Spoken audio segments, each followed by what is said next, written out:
Good morning to all of you. So today I'm explaining about the human rights conventions. So human rights convention in the sense, after the adoption of the human rights declarations, every nation has come forward to protect and promote the human rights. Because of the reason, on a regional basis, they come out with their own implementation methods on human rights so that the human rights can be effective and promoted in a proper manner.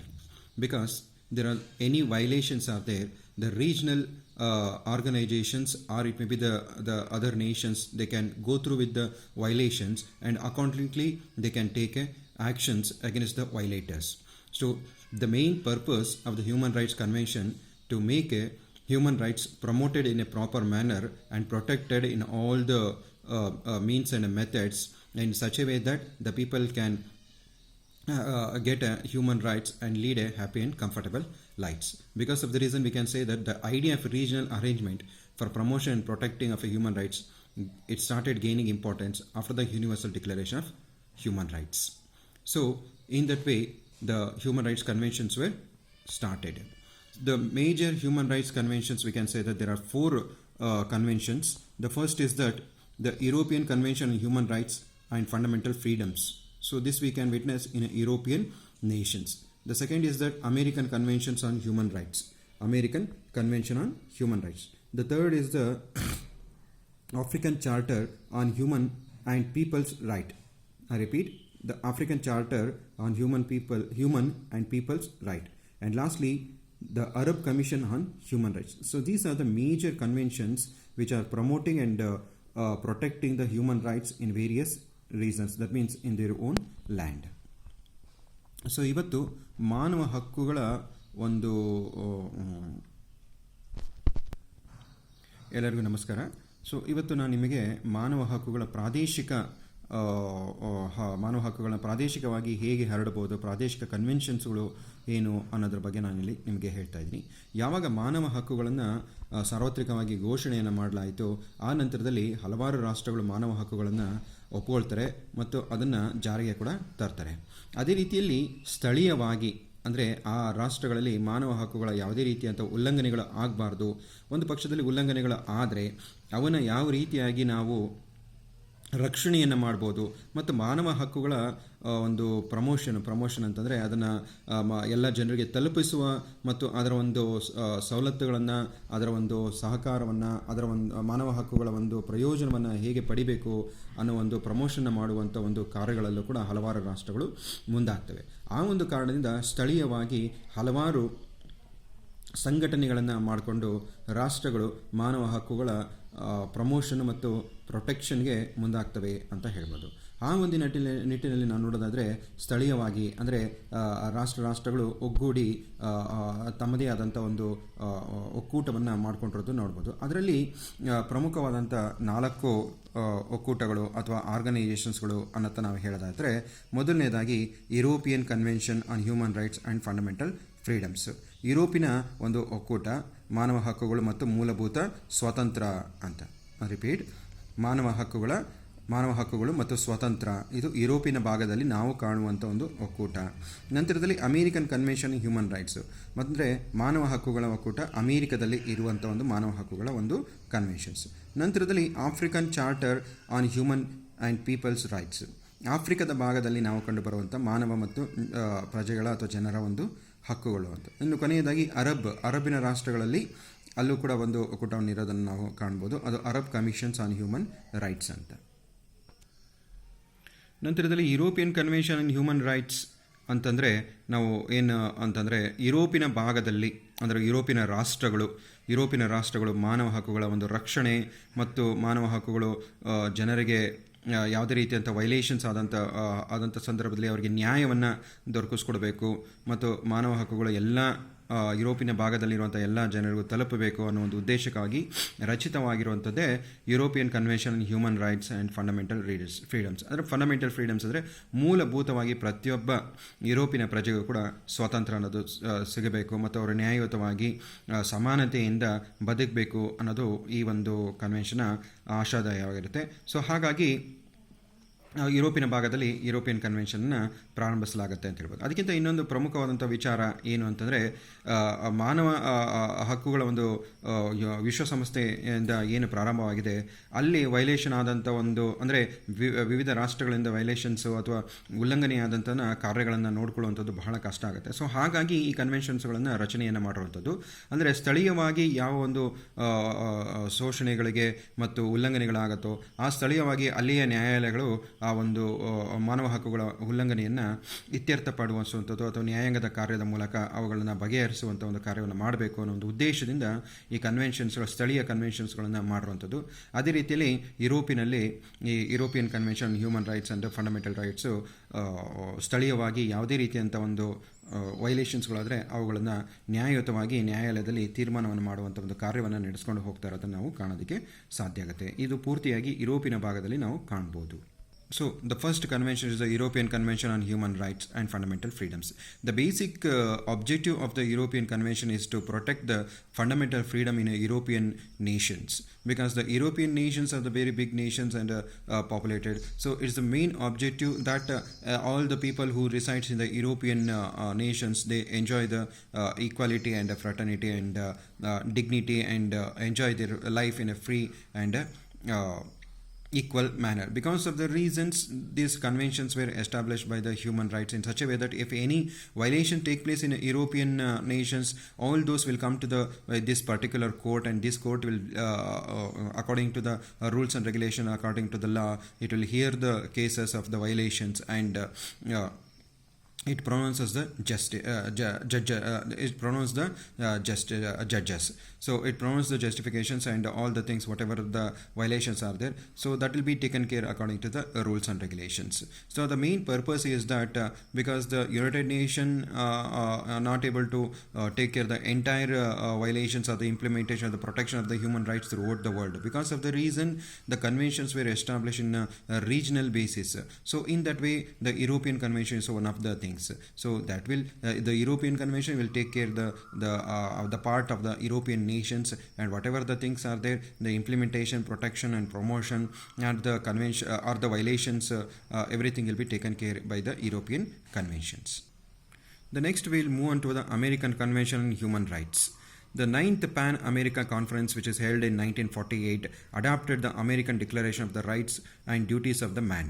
So in 1948, there is a conference which is held in the Pan-America by the American friendly nation, American surrounding nation, and all those things that we call it as Organization of American States.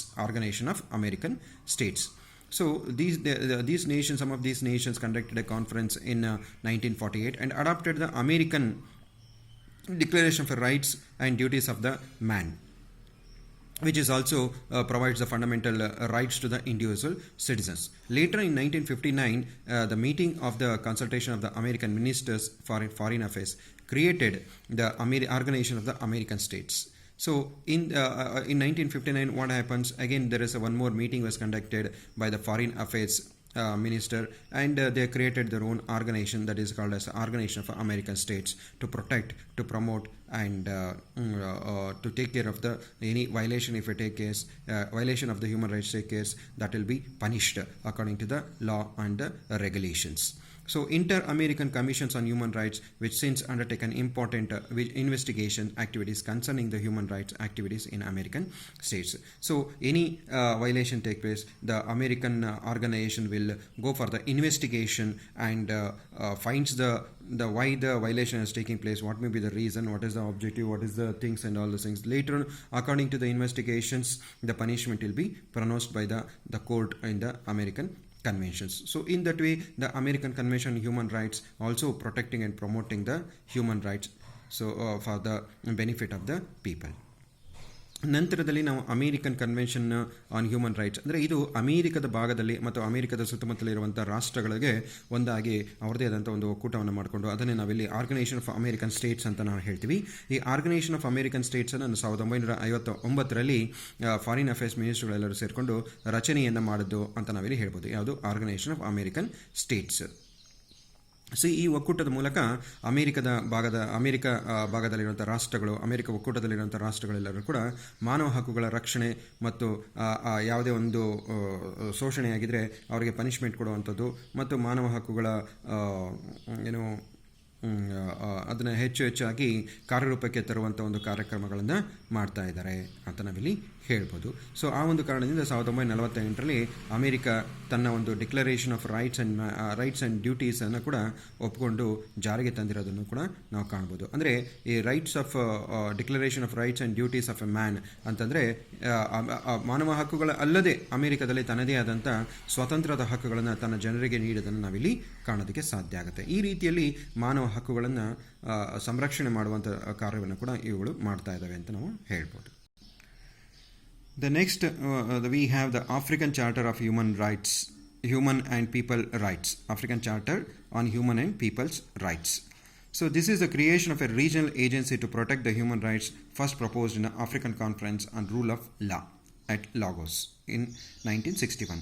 So there is a conference which is held in Nigeria in 1961 and which proposed a rule of law for the protection of the human rights, and this is purely a regional agency which takes care about the implementation and protection of the human rights in African parts of the nation. Because of the reason it is called the African Charter of the Human and People's Right.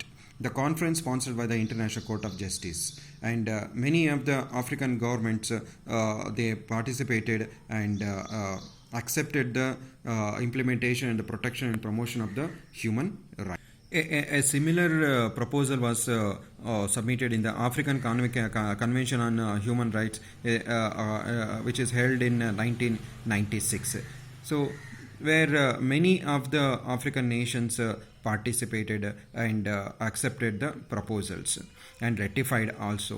One of the conference which is held on 1986 on January 26 and October 21st in 1996, which accept the charter has been ratified or acceded by the 53 member states. That means in African Organization of the African Unity. So where the 53 states were the member states, and all those people ratified and accepted the implementation and promotion of the human rights. Similarly, we can also witness an African court which is established in the January 24th, 2004 to go through with the violations of the human rights and punish the culprits. ಇಲ್ಲಿ ಮುಂದುವರಿತಾ ನಾವು ಆಫ್ರಿಕಾದ ಒಂದು ಭಾಗದಲ್ಲಿ ಈ ಒಂದು ಮಾನವ ಹಕ್ಕುಗಳ ಸಂರಕ್ಷಣೆ ಮತ್ತು ಅದರ ಒಂದು ಬೆಳವಣಿಗೆಯನ್ನು ನೋಡ್ಕೊಳ್ಳೋದಕ್ಕೋಸ್ಕರವಾಗಿ African charter on human and peoples ರೈಟನ್ನು ರಚನೆಯನ್ನು ಮಾಡೋದನ್ನು ನಾವು ನೋಡ್ಬೋದು. ಇದನ್ನು 1961ರಲ್ಲಿ ನೈಜೀರಿಯಾದಲ್ಲಿ ನಡೆದಂಥ ಒಂದು ಕಾನ್ಫರೆನ್ಸ್ನ ಮೂಲಕ ಪ್ರಾರಂಭಿಸಲಾಗುತ್ತೆ. ಸೊ ಅಲ್ಲಿ ಈ ಒಂದು ಕಾನ್ಫರೆನ್ಸ್ನ ಸ್ಪಾನ್ಸರ್ ಮಾಡೋದು ಯಾರ ನೇತೃತ್ವದಲ್ಲಿ ನಡೆಯುತ್ತೆ ಅಂತಂದರೆ ಇಂಟರ್ನ್ಯಾಷನಲ್ ಕೋರ್ಟ್ ಆಫ್ ಜಸ್ಟಿಸ್.